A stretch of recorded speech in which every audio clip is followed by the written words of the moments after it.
नाज़रीन पन्नो आकिल भरिसां यूसी निदापुर के वार्ड नंबर 3 में चूंड लाइ पोलिंग जो अमल जारी है। तफ़सील मालूम कयो था उन हवाले से टेलीफोन लाइन ते मौजूद है मेहरान टीवी पन्नो आकिल जो रिपोर्टर एहसान भट्टी। एहसान, छा तफ़सील आहिनि, छा सूरत हाल है पोलिंग स्टेशन जी? जी बिल्कुल पन्नो आकिल भरिसां यूसी निदापुर के वार्ड नंबर 3 ते पोलिंग स्टेशन जो अमल जो आहे जारी है।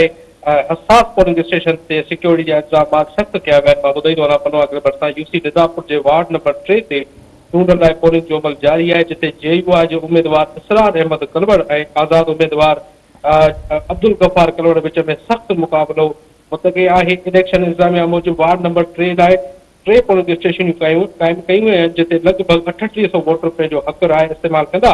Government higher secondary school Hussain Kalwar में 1097 मर्द वोटर रजिस्टर्ड आहिनि, जॾहिं त public health unit Hussain Kalwar में 1036 उर्दू वोट जा पोलिंग जारी है।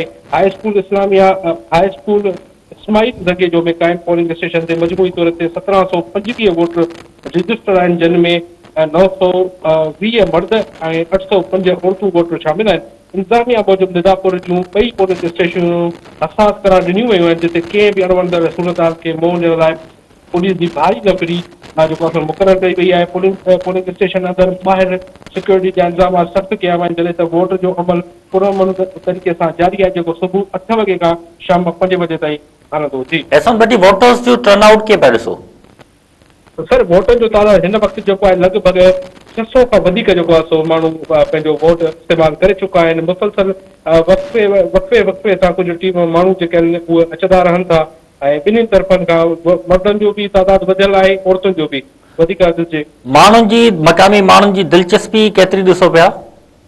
सर दिलचस्पी बिल्कुल घटि नज़र पई अचे, छो जो घणा मामला मसला हुजण जे करे अॻ में भी हिते पोलिंग स्टेशन ते मामला मसला थिया आहिनि, त इन जे करे माण्हुनि जो तादाद कुझु घटि आहे। हिन वक़्तु हसास पोलिंग स्टेशन जी छा सूरत हाल आहे? सर सूरत हाल बिल्कुल जेको आहे सिक्योरिटी जे हवाले सां बिल्कुल सही है। सिक्योरिटी इदारा जेके आहिनि तक़रीबन 14 उन जो घेरो आहे। पुलिस जी जेके तक़रीबन 15 खां 20 पुलिस एहलकार जेको आहे सो तैनात थियल आहिनि, जंहिंमें 9 औरतूं जेके आहिनि फीमेल औरतूं जेके आहिनि उहे बि पुलिस कांस्टेबल उहे बि हुते मुक़रर थियल आहिनि, जेके सुठे नमूने सां असर अंजाम ॾियनि पिया। ठीकु आहे एहसान भट्टी, अवां जी महिरबानी तफ़सील ॾियण जे लाइ।